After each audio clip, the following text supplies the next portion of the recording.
The rain came down in soft, rhythmic taps against the windshield as Alex drove the last stretch of cracked road into Eld Hollow, a town forgotten by time, much like the man whose legacy now rested in their hands. The GPS had long lost signal, and only the looming silhouette of the clock tower guided them through the mist. That tower, rusted and silent, stood beside the very place they now owned, a crooked, vine-covered house attached to a massive, old workshop that once breathed life into clocks and something else. Inside, the air was heavy with the scent of dust and machine oil. Tools hung perfectly still above workbenches, as if waiting for their master to return. Portraits of unknown children adorned the walls, sepia-toned and blank-eyed. Each frame bore a small brass plate with names Alex didn't recognize. The silence in the workshop wasn't peaceful. It pressed on the ears, too complete, too still, like the pause between ticks. Locals had spoken little. A woman at the gas station muttered something about the ticking never stopping before looking away. The lawyer's tone on the phone was clipped, though transferred in haste. No one wanted to talk about the man who had become more myth than memory in Eld Hollow. Alex dropped their suitcase near the old fireplace and lit a match. Shadows danced across the room, long and deliberate. As they settled in for the night, the silence grew stranger, too measured. They laid in bed under wool blankets, trying not to hear it. But in the distance, faint but unmistakable, it came tick, tick, tick.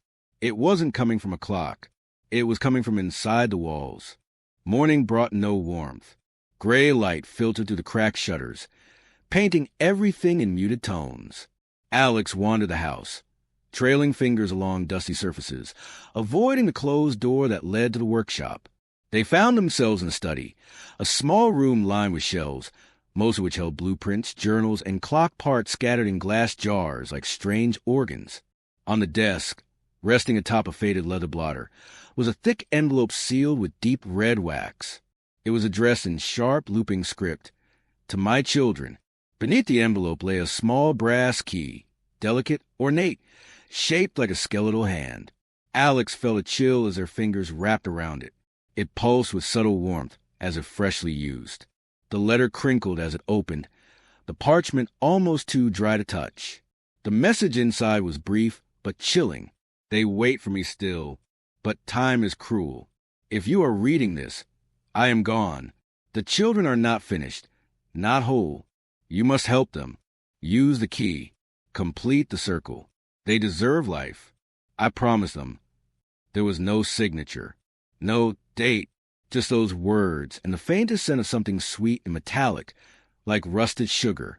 That night, Alex couldn't sleep. The ticking had returned, louder than before, but never steady, too organic, too alive. Sometimes it paused. Sometimes it quickened, like a heartbeat. Around 3 a.m., a soft thud echoed from the ceiling, followed by a dragging sound above the bedroom. Alex froze beneath the covers, breath shallow. They stared at the brass key on the nightstand.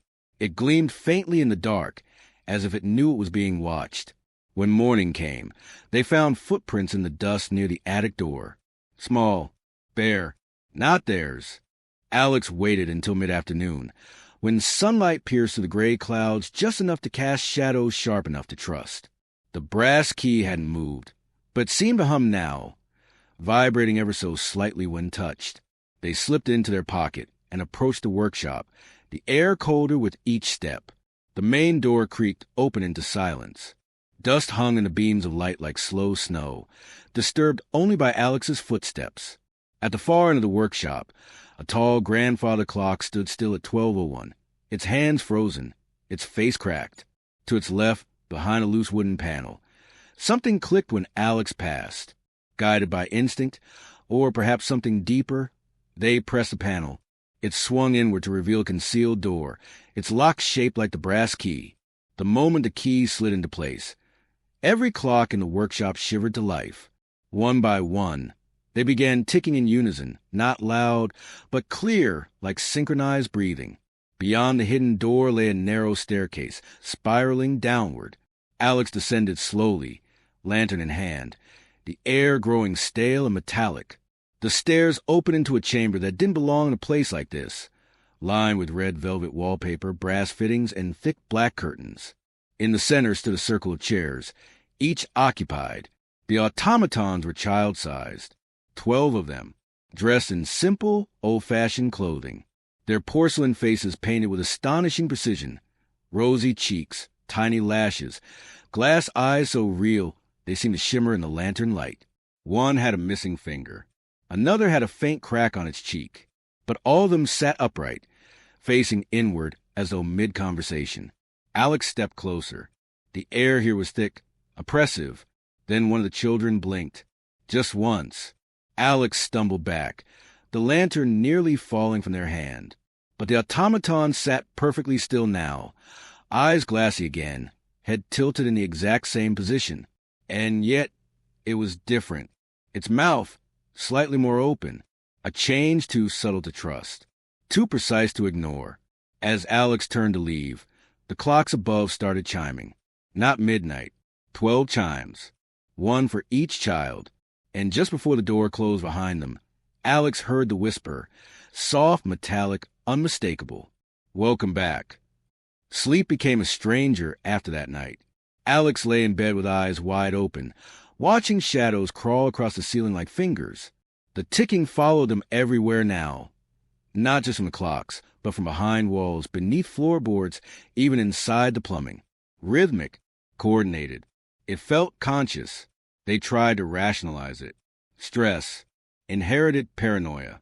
Maybe some old gears had reactivated. But that night, as Alex passed the hallway mirror, they froze. Behind them, just over their shoulder, stood a child-sized figure. Porcelain pale, unmoving. Spinning around, there was nothing. But in the mirror, the outline lingered a moment longer, just enough to know they hadn't imagined it. Desperate to reclaim control, Alex returned to the workshop by daylight. Everything was as it had been, mostly, but now, a new difference. One of the automatons, the smallest of the 12, wore a ribbon that hadn't been there before. A soft pink bow tied around its neck. And it smiled, not in the carved, molded way. No! Its lips, slightly parted now, had curved. Subtle, but real. Freshly painted. Alex backed away, knocking over a small box of gears. As they bent to pick it up, they noticed a stack of papers beneath the work table, sketches, notes, scribbled formulas. Some were anatomical drawings of children, labeled with parts and mechanical annotations. One note in the margins read, Voice Module 3 failed. Still no emotional synchronization. Elias responds best when spoken like a real boy. Alex's stomach twisted. These weren't just blueprints. They were attempts, experiments. Later that evening, the whispering began. It started as a soft hum beneath the ticking, like a voice heard through a wall of gears. Then came the words. We know you. You're the one who left. Come finish what he started. Alex covered their ears, but the voices only grew clearer. One whisper, a child's, came from just behind the headboard. Don't leave us again, Father. Shaking, Alex turned on every light in the house, but the shadows only grew bolder. When they passed the living room, the front window bore a perfect, small handprint. On the inside, the automatons had moved again. Or worse, they had never stopped. Morning brought no relief. Every corner of the house seemed to breathe with mechanical life. The ticking was no longer something Alex heard. It was something they felt stitched beneath the skin like a second pulse. They needed answers. Something, anything, that would tell them what this place truly was and what these children had become. In the workshop, the red curtain covering the back cabinet had fallen to the floor, revealing a locked wooden chest. The key didn't fit, but the lock was brittle with age. A few strikes with a rusted hammer, and the lid gave way. Inside, buried beneath coils of tarnished wire and brass limbs, lay a journal wrapped in cracked leather.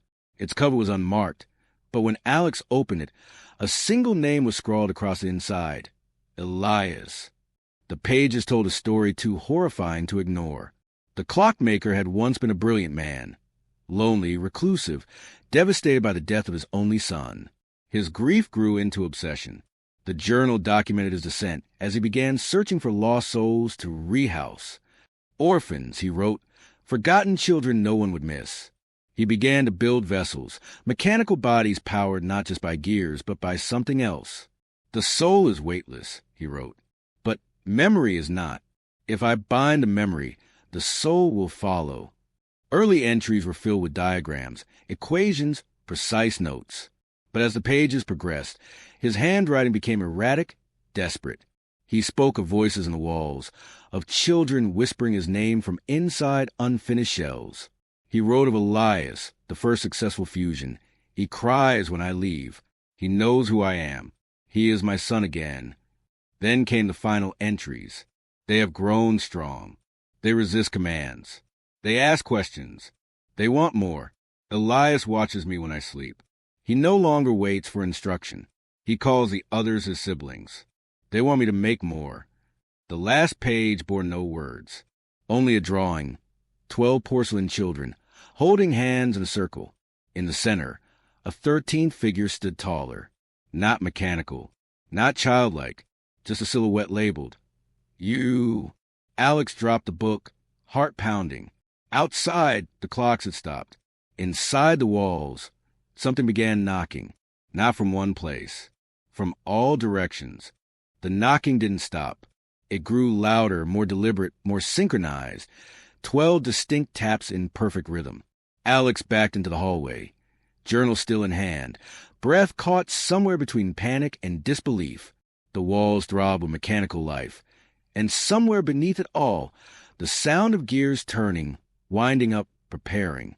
Then came the laughter, faint, childlike, playful, twisted in its innocence. It echoed from the vents, seeped through the floorboards, tickled the edges of sanity. As Alex turned to flee, every light bulb in the house blinked out at once. Darkness swallowed the room, leaving only the soft glow of the brass key in their pocket, now almost too hot to touch. Then a whisper in their ear, close, wet, and full of sadness. We're ready.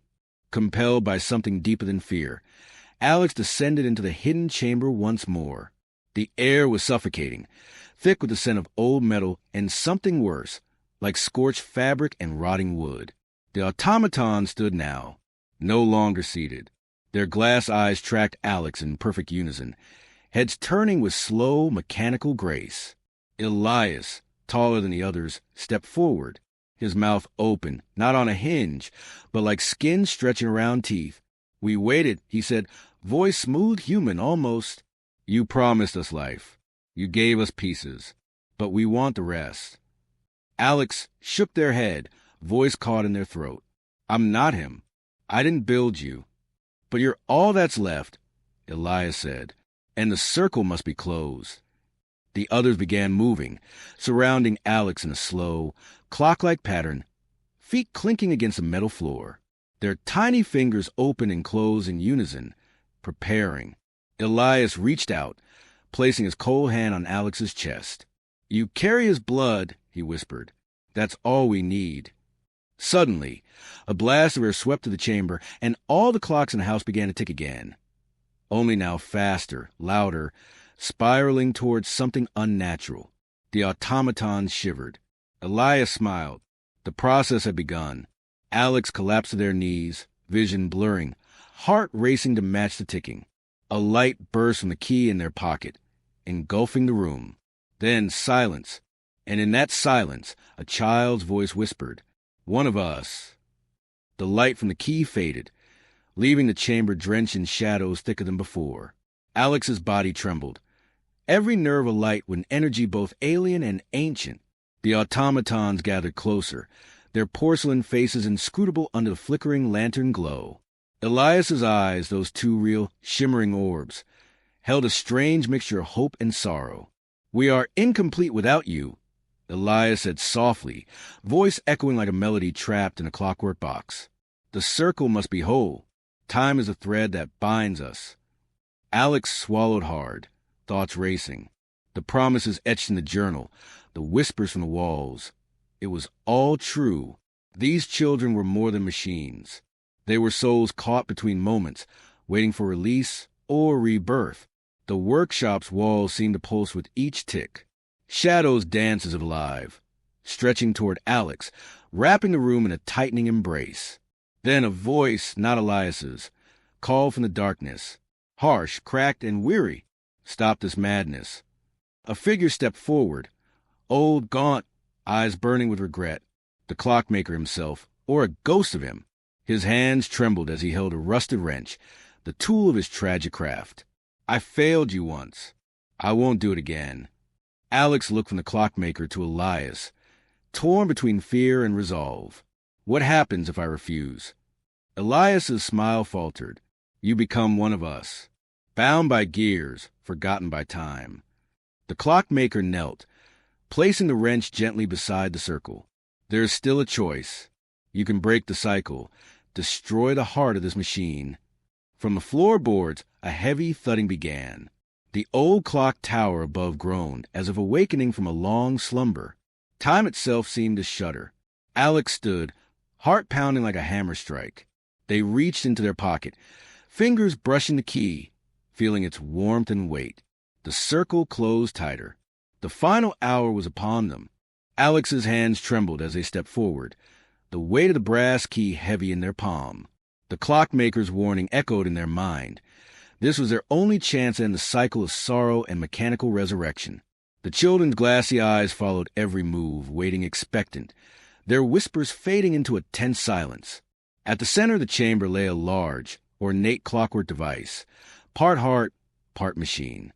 Gears clicked and spun, interwoven with fragile wires and strange organic tubes that pulsed faintly. This was the source, the core of the unnatural life that bound the children. Taking a deep breath, Alex inserted the key into the heart of the machine. A slow, grinding noise filled the room as the gears began to move, but this time with resistance. The automatons shifted uneasily, some reaching out as if to stop the process. The clockmaker's ghostly voice whispered urgently, "Hold steady. Break the bond." Alex turned the key, feeling a surge of energy pulse through their body. The room trembled, lights flickered, and the ticking accelerated into a frantic cacophony. Then, with a sudden jolt, the heart shattered, tiny shards of clockwork and glass scattering across the floor like stars. The automatons froze. One by one, their eyes dimmed, their rigid forms slumping as if weightless. Elias looked at Alex one last time, a silent farewell shimmering in his fading gaze. The air lightened. The oppressive silence lifted. The clocks throughout the house slowed, then stopped altogether. Alex sank to the floor, exhausted but relieved. Outside, the first rays of dawn broke through the clouds, bathing the house in soft golden light. In that moment, the house felt still, finally at peace. But as Alex stood to leave, they heard it, a soft, almost imperceptible ticking coming from their pocket. The brass key, still warm. Weeks passed, and the house settled into a fragile quiet. Alex tried to move on, but the weight of the past lingered in every shadow and whisper. The memory of the clockmaker's children haunted their dreams, faces flickering behind closed eyelids. One evening, drawn by a restless impulse, Alex returned to the workshop. The hidden door was gone, replaced by solid wood, seamless and untouched. No signs of the secret chamber remained. Yet, in the fading light, the soft tick of a single clock could be heard. Alex reached into their pocket.